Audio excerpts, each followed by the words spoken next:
Hello everyone, this is StrawberryShorty back with The Curse of Death's Kiss, and I'm going to try and record 3 chapters this time, so let's just get right into it. After my nightmare last night, I desperately need to clear my head. I volunteered to go fetch some things from the market today.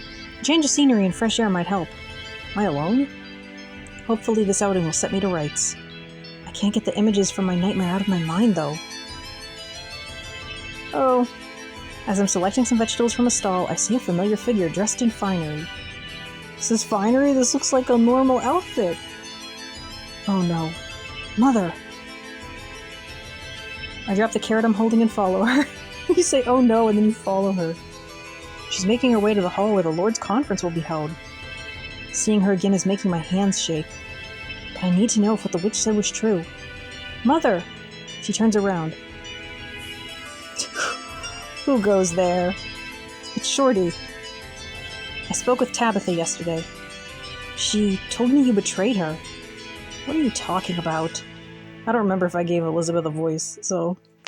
accosting me in the street like this. So you didn't steal her fiancé? She told me that's why she cursed me. I don't even know who you are. She gives me a haughty look. I have no time to spend entertaining the ramblings of street riffraff. What's wrong with her? I pull back the hood of my cloak so she can see my face more clearly. You don't know who I am? I'm your daughter. You poor, deluded child. What is wrong with you? You saw me just the other day. I've never seen you before in my life. Can't tell if she's lying or if this is legit. Leave my sight at once. Every inch of her radiates a cold fury that shatters my heart. I don't know what this is about. And I'll do as you wish, Mother. Without another word, I leave. Pull the hood of my cloak back over my head. This way, no one can see me cry. Not only does my mother hate me, she won't even acknowledge me. I'll never find out the truth now. As luck would have it, while I'm walking back to the inn, I see Jack emerging from a side street. Hey, Shorty. I walk over to him slowly. Hello, Jack. What are you up to? A bit of this and a bit of that. What's up with you? You look like you've been crying. Is something wrong? What should I say? Everything's fine or nothing's fine? I'm going to say nothing's fine. I wipe the tears away. It feels like everything's wrong. No matter what I do, nothing goes my way. Jack's brow furrows with concern. Hey, it's okay. Is this something to do with who you were talking to? Yeah. How do you know that? I was watching over you. Gotta keep you safe somehow. It was my mother. She acted like she didn't even know me. Oh, Shorty. That's so cruel. I'm so sorry. I mean, we did kind of disown her first, though. Thank you. I don't know why I expected anything different. But after the nightmare I had last night... Oh, I got the quiet music back. You had a nightmare? What happened in it? I look down at my hands. When I speak, my voice is the barest whisper. My touch killed you. It killed James and Andrew, too. I had to watch all of you die. I sniffed, trying to hold back the tears. It was just a bad dream, Shorty. It's not going to happen, I promise you. How do you know that? What if... Shorty, look at me. I take a deep breath. It's going to be alright. I'm not sure if he said that or we said that. I do as Jack requests, taking several deep, shuddering breaths. Yes, you're right. I think he might have said it. It's going to be fine. That's the spirit. Now you look like you could use some cheering up. I definitely could. Do you have something in mind? As a matter of fact, I do. Will you come with me? Right now? I sure look like a mess. Don't worry about it, you look great. What would we be doing? Leave that to me. What do you say? Should I accept Jack's invitation? Our gems. Go on a date with Jack, turn him down. We're gonna go with a date with Jack. I'd love to go on a date, Jack. You would? Fantastic, let's go. Jack starts walking toward our destination, and I follow him. We're going to end up having to replay this whole game to pick all the right choices. Jack leads me down a series of twisty side streets until we stop in front of an unmarked door. He knocks on it 4 times. An eye hole in the door opens. Password. Thus always to tyrants. Proceed. Jack and I enter the building. It's a very low-res bar.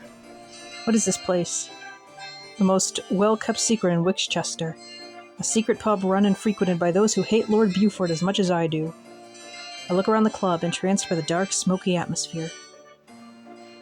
I've never been anywhere like this before. Don't worry, it's mostly harmless. I check myself away at a table in the back of the room while Jack grabs us a couple of drinks. On stage, a band is playing a lively folk song. Look at this sprite. His heart must be made of stone, he must be overthrown. So hang Lord Beaufort till he's not but bone. These people really hate him. You know, I've never heard live music before. You haven't? My mother wasn't exactly willing to take me to the orchestra. Well, I mean, you can't be in a place where you have to sit in close proximity to people. I like this much better than any symphony, though. It's pretty great, isn't it?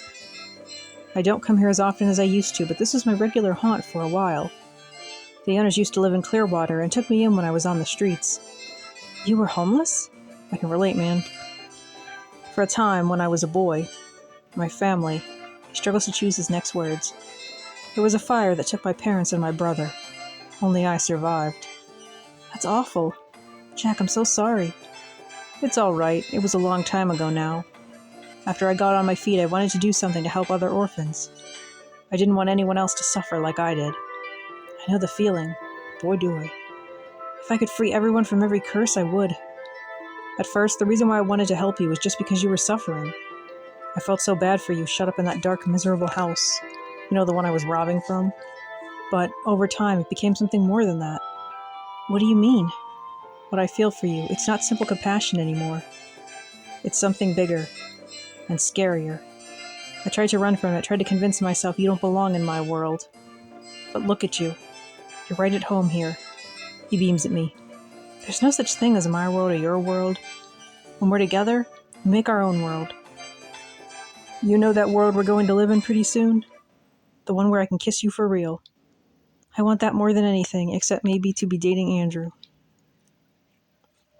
I don't know how to tell you that, Jack. We push open the door and are greeted with a burst of cheerful laughter. James and Andrew are sitting at a table by the fire drinking together. They're talking and joking like old friends. They've always had trouble getting along. What changed? And so I said to him... Oh, it's Andrew. And so I said to him, "Oh, Shorty, Jack." He turns to us, grinning happily. "Where were you two?" "Out and about. What are you guys doing?" "Playing cards. Andrew taught me how." "He's won every game so far. Beginner's luck." "I was a beginner an hour ago. Now I'm the master." Andrew laughs. "We'll see about that." "Want to play, Shorty?" "Sure." I pull up a chair at their table. "So what game is this?" "Imp's Hand." He begins shuffling the cards. I've never played it. My older brother taught me this game. It's fascinating, really. I never knew simple things like this could be so fun. Transitions are a little stiff suddenly. Oh, it's so addictive. We would play for hours. It's a good way to take your mind off your troubles, certainly. Did you play anything similar at the palace? There were card games, but they all involved gambling. Tried refreshing some stuff, see if it helps. I may be repeating this line. There were card games, but they all involved gambling. Almost every game, there had a way to win something from another player. It really speaks to the mindset of that place. Indeed. You're well rid of it, honestly. You're right. I'm having more fun here than I have in years. Andrew deals out the cards and the game begins. Nope, Pearl's levitating mugs to us. Pearl brings me a drink as well after a few more rounds of cards. What do the illustrations on the cards mean? They look like tarot cards. I pick up one of them, looking at the picture of a wolf howling at the moon. They were originally used for fortune-telling in the old country. How exciting! I've always wanted to have my fortune told. My mother was quite adept. James shudders. I say this with the utmost respect, but I don't care for such things. This whole witch business is bad enough, but fortune-telling gives me the creeps. It's truly harmless. This is where I leave you. He stands up. I should go lie down for a bit anyway. It seems the drink has gotten to my head. He lets out an easy laugh. Thank you for the companionship. You're not a bad sort after all. Neither are you. Go rest. I'm sure we'll still be here when you come back. James goes upstairs as I continue looking over the cards. So what exactly does the wolf mean? Ah, yes. It would be easier to explain through fortune-telling. Stars seem to sparkle in his eyes. The fates can be quite revealing. Shall I read your fortune? Learn about my future with Andrew, or no thank you, the cards are unnatural? We're gonna learn about our future. It's probably gonna be bad. I'd love to see what the future holds. Who knows, maybe the cards will help us find a way forward. Maybe they will. He shuffles the deck several times. Jack has just vanished. Some people base their life decisions around these cards. That doesn't seem wise. Andrew lays out 4 cards in a cross position. Hey, if it works for them. Alright, turn the cards over. I reach out, flipping over the cards. All of them feature imagery of flowers, sunshine, and happy couples. I don't know if I see the happy couple. I see a naked person riding a horse.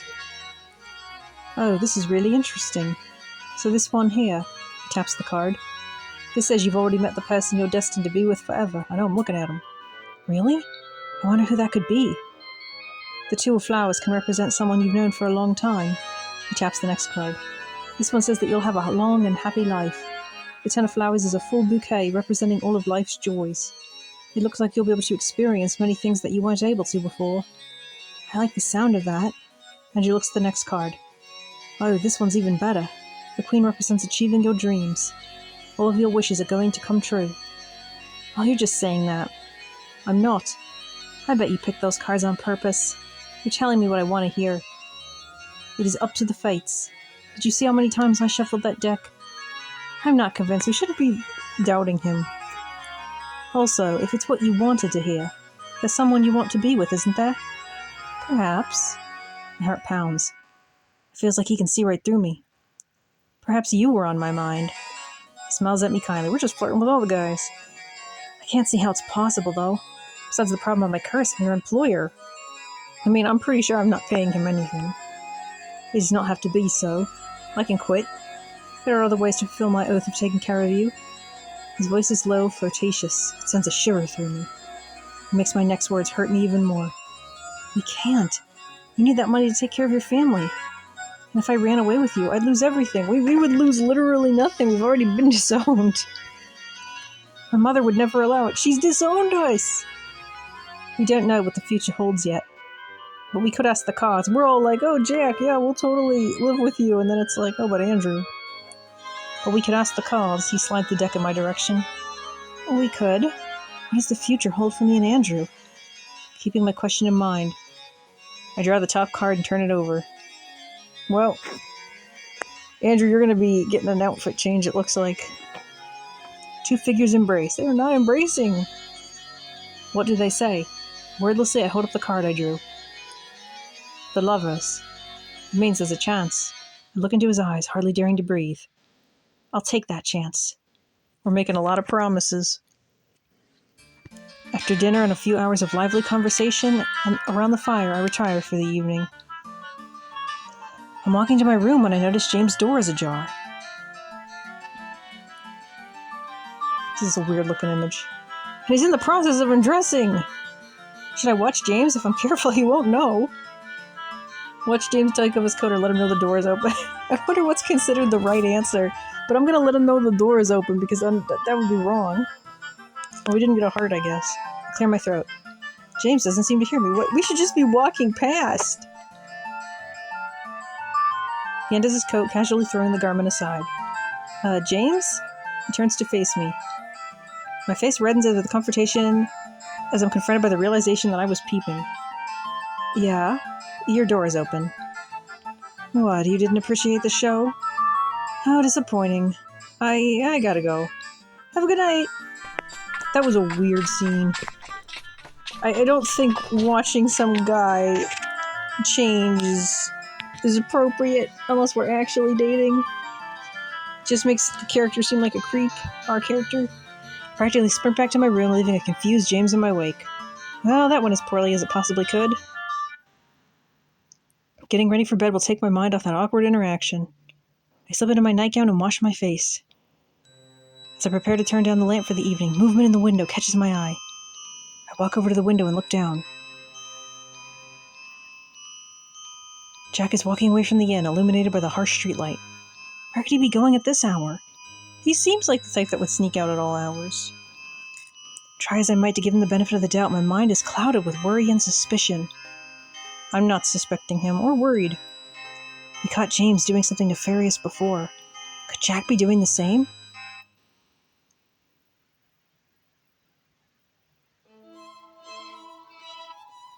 I was like, are we not going to follow him or get the option to follow him? Continue on. Spend all our gems.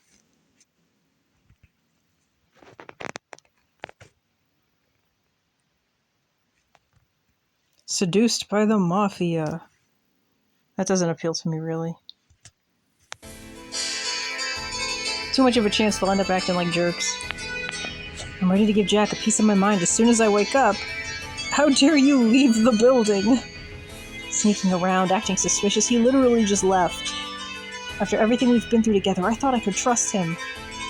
He's just taking such a turn. I get dressed and stomp downstairs. Wow. Jack, Andrew, and James are already there. Good morning, Shorty. Did you sleep well last night? He's acting innocent. How should I confront Jack? Get angry, give him the benefit of the doubt. I'm gonna give him the benefit of the doubt, he hasn't done anything! I slept well, but I noticed you were going out somewhere last night.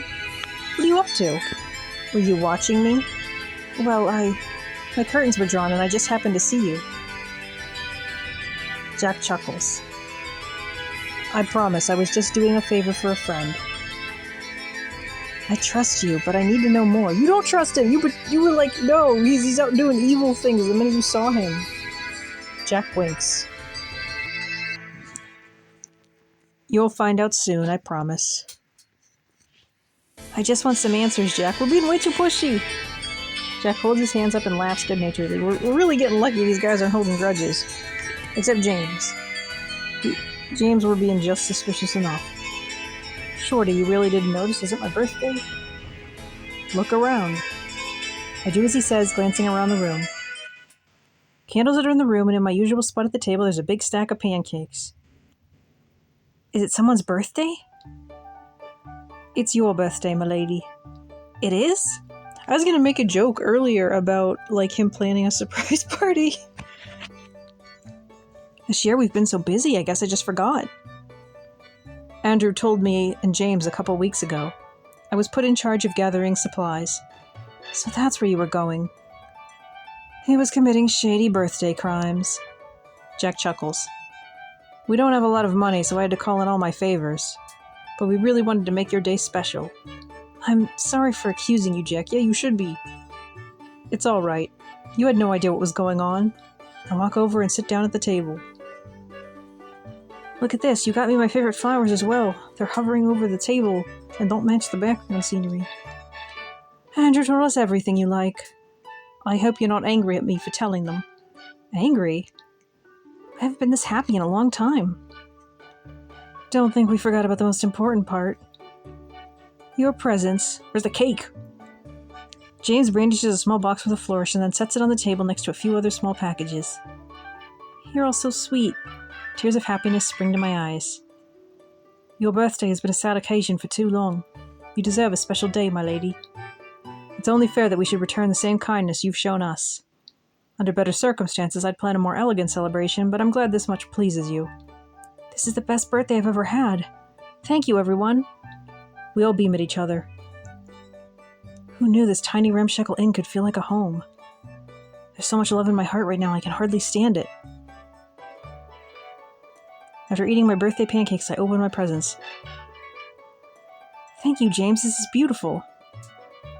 I hold up a decorative comb. I kind of think it's a little gaudy. It seemed like your style. It's beautiful, thank you. I opened the next package from Jack.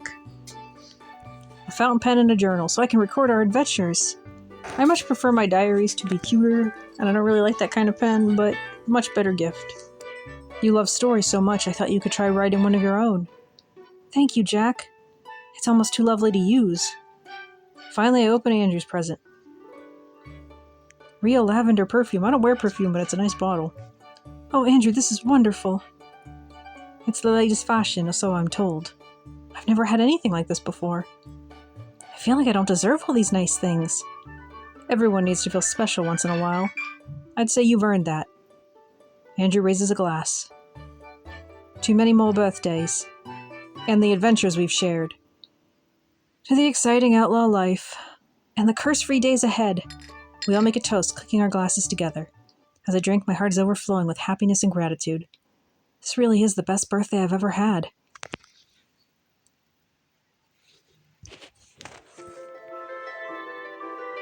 I'm relaxing in my bedroom after a day of celebration. I've begun writing in the new journal I got, and I can tell that soon its pages will be full. A knock at the door cuts through my peaceful days. Come in. The door opens and James steps through. Hey, I have a question for you. What is it? You've been having a great birthday, right? Of course I have. Would you want to make it even better? How would I do that? James looks at me slyly. If you're interested, I'd like to take you out on a date. Where would we be going? That would be telling.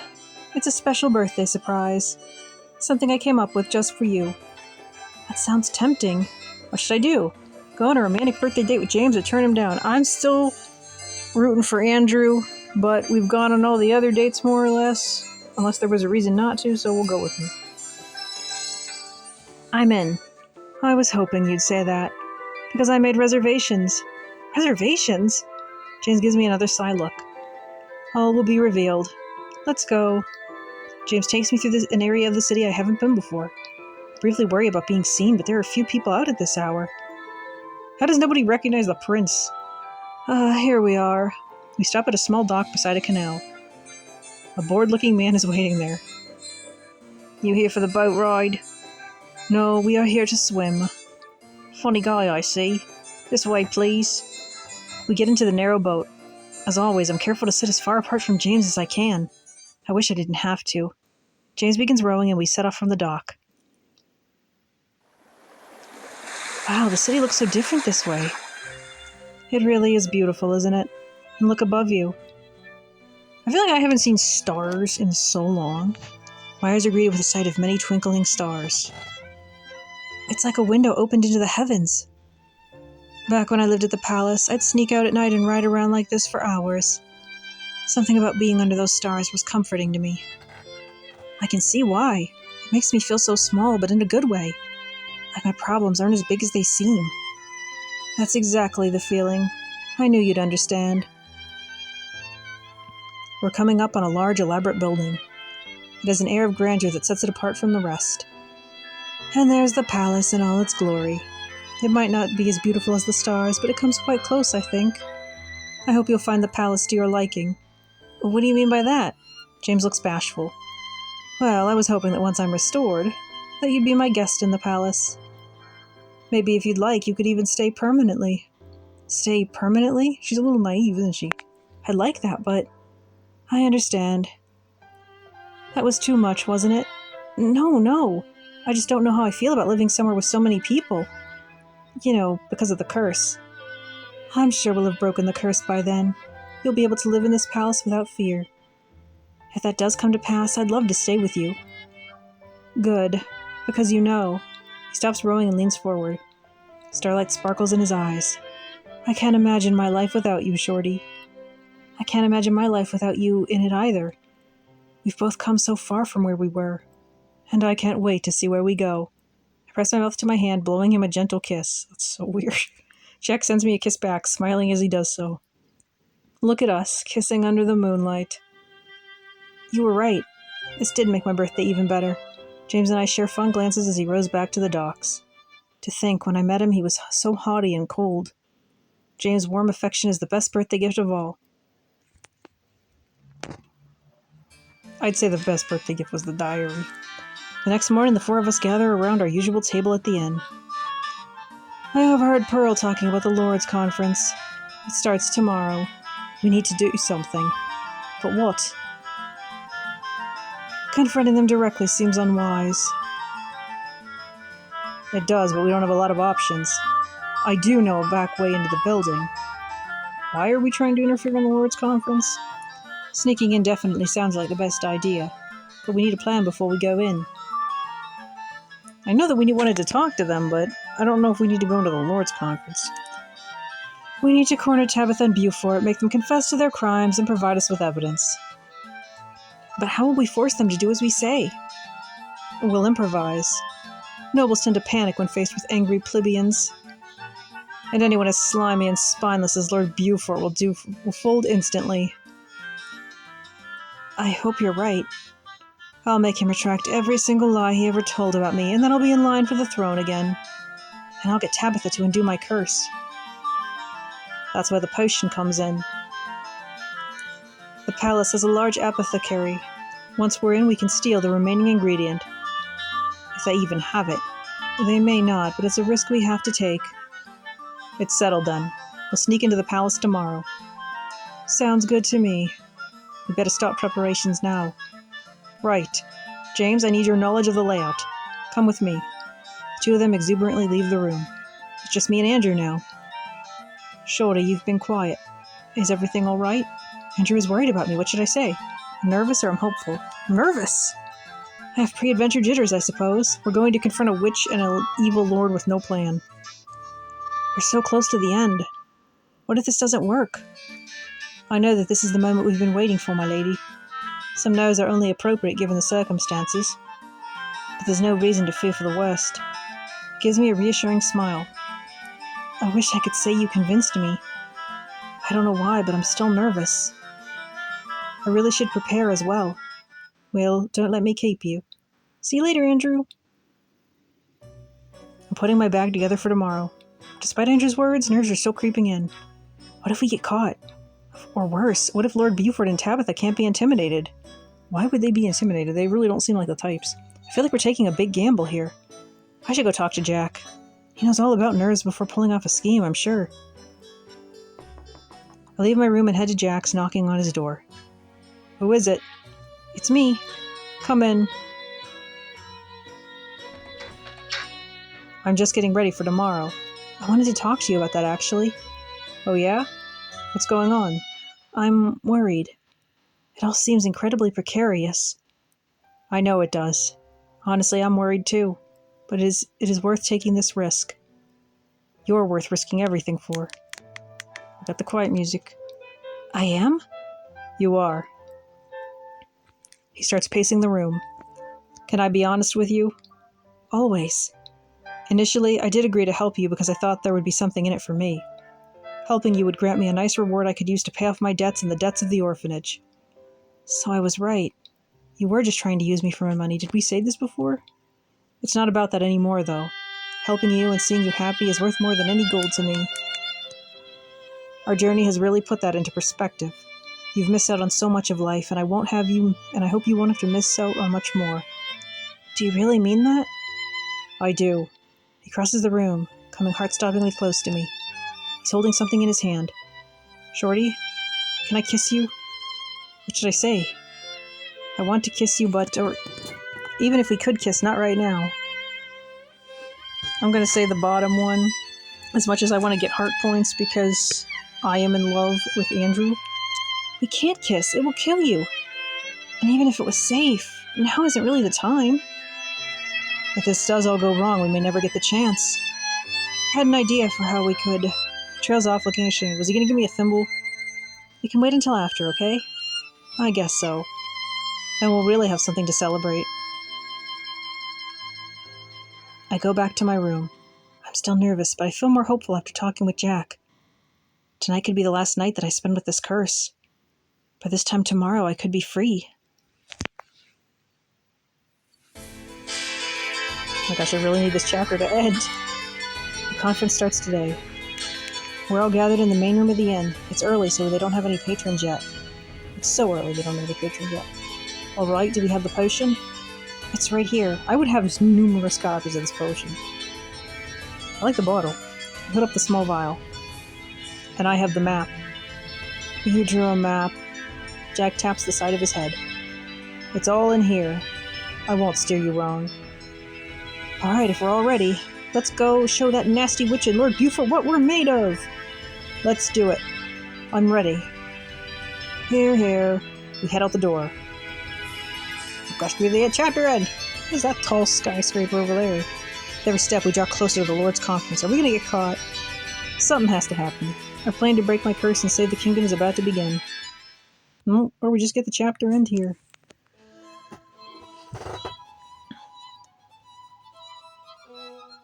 That's the one part about doing 3 chapters, is the video ends up so long. But, like, because of the tickets, I don't like wasting them. Like, I want to use as many as possible. My Starry Princess. Visually, these guys don't appeal to me. Jack leads us around to the back of the palace. We're about to confront Lord Buford and Tabitha. My stomach twists unpleasantly from nerves. We duck under some bushes near the side of the palace. There's a window here that leads into the basement. He points past the bushes. The guards are changing over, but we only have a minute. Let's go. We run across to the window and we slide through one at a time, dropping to the hard floor below. It's a nice basement. Well, here we are. Ready to break a curse and get James' title back? Ready as I'll ever be. After all this time, we're so close to victory. There will be time to gloat later, once we've actually accomplished our goals, perhaps. Right. Let's focus on finding Buford and Tabitha. We tiptoe up the basement stairs, checking over our shoulders for guards. The meeting hasn't started yet, so we'll most likely find them in their private drawing room. I can't wait to finally give that Buford a piece of my mind. We find our way to the drawing room, and Jack cracks open the door ever so slightly. Lord Buford and Tabitha are sitting on a couch together, drinking tea. The sound of their grating, fake laughter echoes throughout the room. I clear my throat and step through the door, shaking. Hello, Tabitha. Let's just hope she doesn't hit us with a thunderbolt. Remember me? Tabitha looks up from her tea, casting me a withering look. The pathetic cursed girl. What are you doing here? You're going to break my curse today. No, I don't think I will. I'm not asking nicely anymore. Oh? Are you threatening me? Maybe I am. What could someone like you possibly do to me? She has a point. I hold up my hand towards her. I could strike you dead where you stand. Please. You're far too soft to hurt anyone. Plus, I don't know if she entirely can. If we kill her, the curse can't get broken, probably. Maybe I am, but they're not. They'll pick me up and throw me at you. Look how angry they all look. Well, mostly Jack and Andrew. James just looks like James. Andrew, Jack, and James step forwards. I brought backup. A thief, an ex-prince, and a servant. We're terrified. His voice drips with sarcasm. I've come back to claim my throne. Buford, I want you to retract every lie you've ever told about me. I hope we're recording this. What proof do you have that those were lies? They obviously are. These 3 can vouch for my character. You're just a spoiled little boy, still throwing temper tantrums over not getting what you want. You're wrong. Even a simpleton like this girl couldn't be fooled by you. What should I say? You're wrong, James is kind and caring, right? I'm not stupid. James is kind and caring. James has sacrificed a lot to help me. In return for what, exactly? I admit I wanted to use her at first, but things are different now. Shorty's plight touched my heart. Through our adventures, he's become selfless. He's a changed man. Do you really think so? I do. You'd be a great ruler, James. Shorty, thanks for backing me up. It means a lot. Again, I ask, what proof do you have of any wrongdoing on my part? And come to think of it, what evidence do you have that I'm behind the curse? Didn't you kind of admit to it? You said so yourself. It's my word against yours, child. And who would believe a group like you? You'll all be arrested for breaking and entering. Arrested? This kingdom will be much better without scum like you. Don't you agree, Tabitha? I do. She rings a bell. Guards! Guards! The echo of footsteps sounds down the hall as the guards run towards us. Take them away. I always knew you had no conscience, but this proves it. I hope this is, not the extent of our plan. You two can rot in hell. Brave words from a dead man. You'll all be hanged tomorrow. Hanged? Yes, foolish girl. The punishment for breaking into the royal palace is death.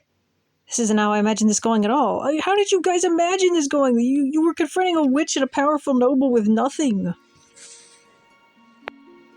The guards lead us to the jail at Sword Point. As the jail door closes, I slump down against the wall, dejected. I'm so sorry. What do you have to be sorry for? Because you chose to help me, we're all going to die. I mean, they're not going to be able to hang me effectively. I can kill them all. My lady, don't talk like that. We've made our way out of West and we'll do it again. But how are we supposed to escape from here? We could try digging our way out. We don't have any tools, though. And these walls are made of stone. Will our mother rescue us? She's one of the only other characters with a portrait. We could try stealing the gods' keys. It depends on them getting close enough so that we can grab the keys. Perhaps we could just make a break for it as they're leading us to the gallows. I've seen it done before. I hope you're all as fast as me. It's a terrible idea. We should... As the men bicker, I look away, considering all the choices that have led us to this point. This is where my adventure led me, to an untimely death. I begin to cry, unable to hold back the tears. My quiet sniffles grow into loud sobs. I feel so bad for our character. Jack steps away from the other two as they argue. Hey, some of us are trying to fight over here. He cracks an apologetic smile. Sorry. What are you crying about? It's not like our fate is decided. Everything's going to be fine. That's what you said about the last plan, and look where it got us. Because of my selfishness, I've doomed you all. Jack sits down next to me. Hey now. We all willingly chose to help you. You haven't doomed anything. Then why do I feel so hopeless? There's always hope, Shorty. You taught me that. What can I do to give you some of that hope back? I don't know. Maybe there's nothing. Don't say that. If you like, I could tell you about the future. About our future. What should I say? I want a future with you two, Jack, or I don't think that will help. I'll just say I want a future, because I know they're hinting at romantically, but I mean it in a friend way. I'd also like to have a future. I want a future with you. But is it even possible anymore? I believe it is. After we escape, I won't rest until we find a cure. Whether we can strong-arm Tabitha into it or find someone else to help us. We'll figure out something to help you, I promise. What will we do after the curse is lifted? Make up for lost time, of course.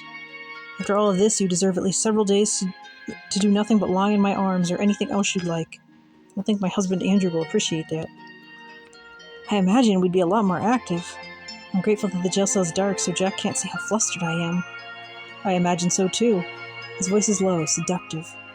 I want to travel the whole kingdom with you. I want that too. An adventure that you go on, I want to be there with you. I'll show you the world. I know plenty of places off the beaten path if you want to live on the edge. But the quiet life will always be there if you want it. Are you saying you'd settle down with me? I can't say I haven't thought about it. It would be nice to get a little house somewhere. Somewhere safe, away from prying eyes. We'd have a garden in the front and plenty of books. The best part would be getting to see you every day and every night. It really would. The more we talk about this, the more it makes my heart flutter. You know, even when I imagined my curse being broken, I didn't think love would be in my future. What? Why not? You're smart and beautiful. I'm certain all the young noblemen will be tripping over themselves to spend time with you. Most marriages between nobles aren't for love, but for status.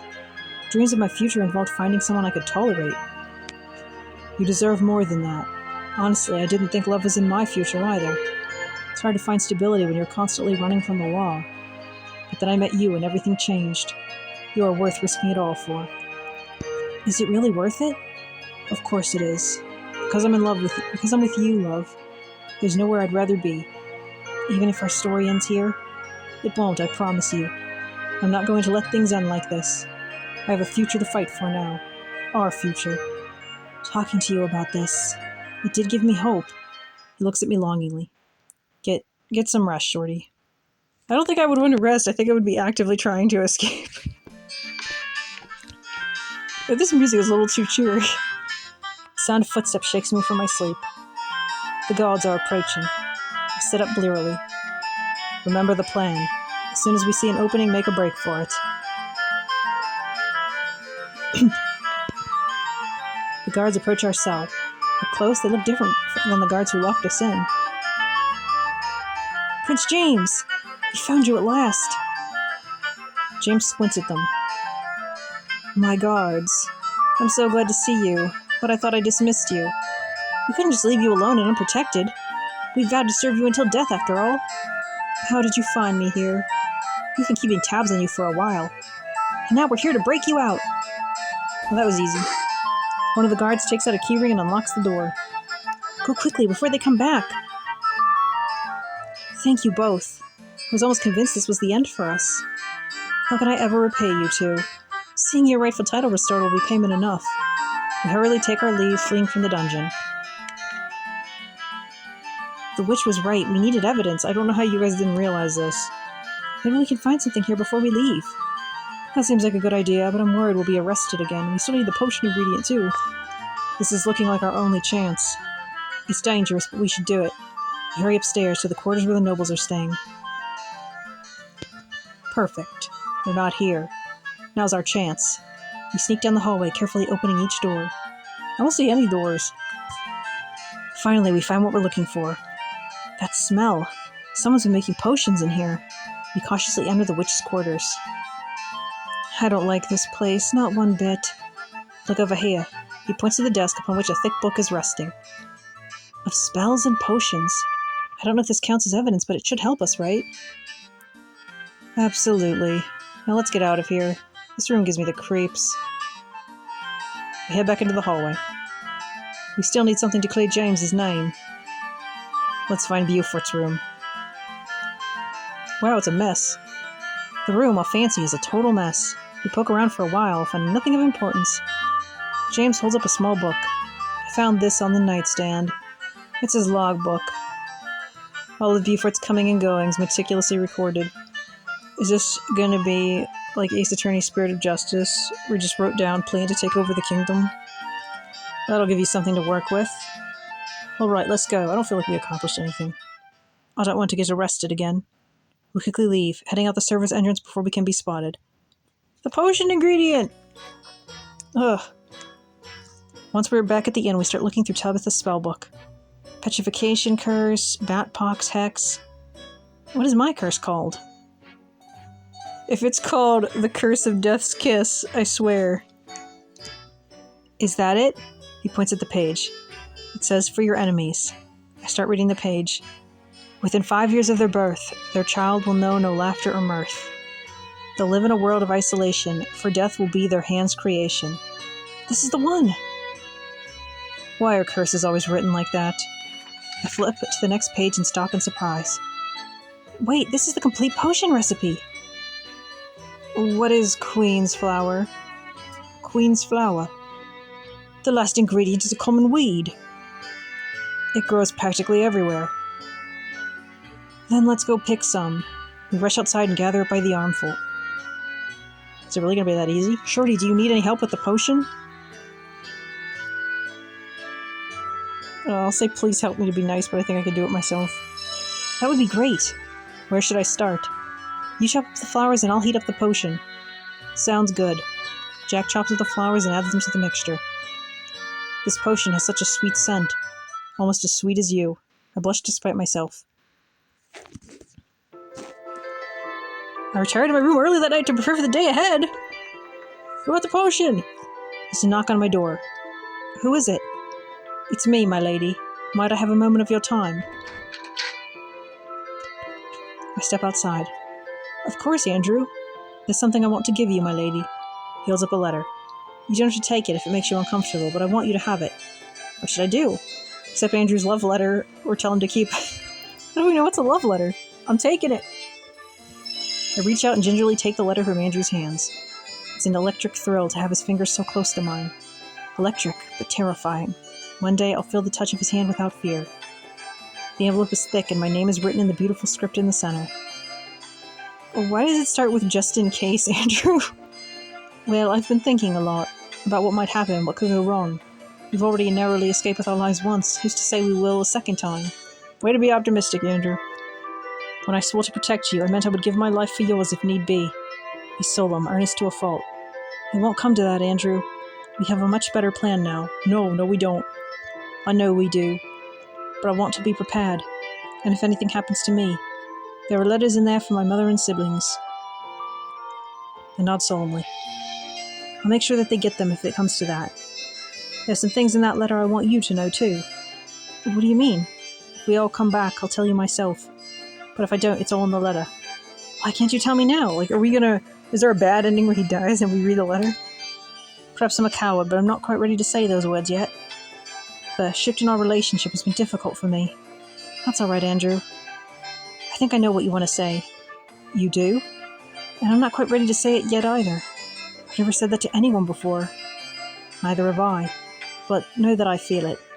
I always have, even before I knew what it was. That's why I've always cared for you more than a bottle should. And I've always cared for you. Much more than is proper.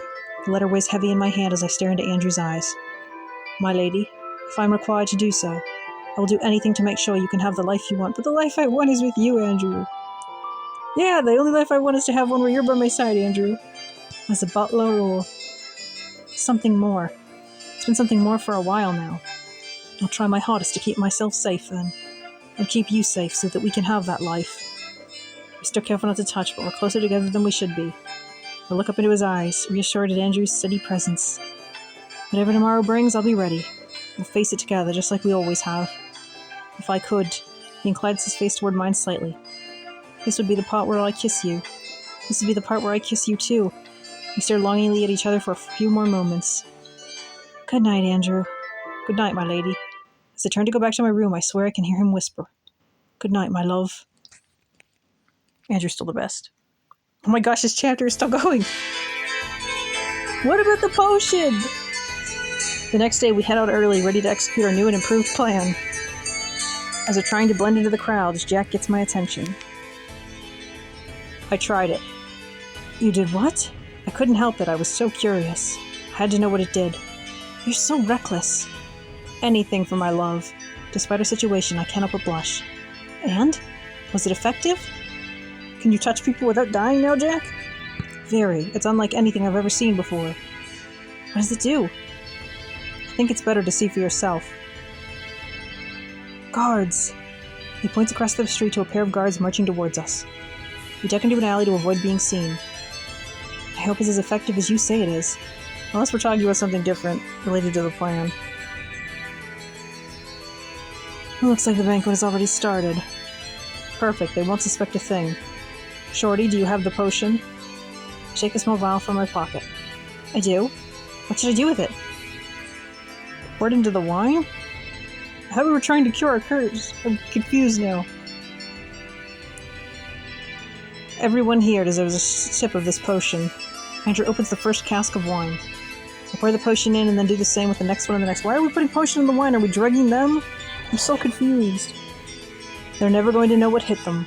This time our plan won't fail. I'm so lost. Well, at least the chapter is ending. I gotta try and end this now. But I don't know what the heck is going on anymore. I don't know why we didn't take our potion. I guess this is a truth potion. It's very confusing. I bet our mother's gonna say nice things about us. But anyway, let me know what you think in the comments. Thank you so much for watching, and I'll catch you next time. Bye!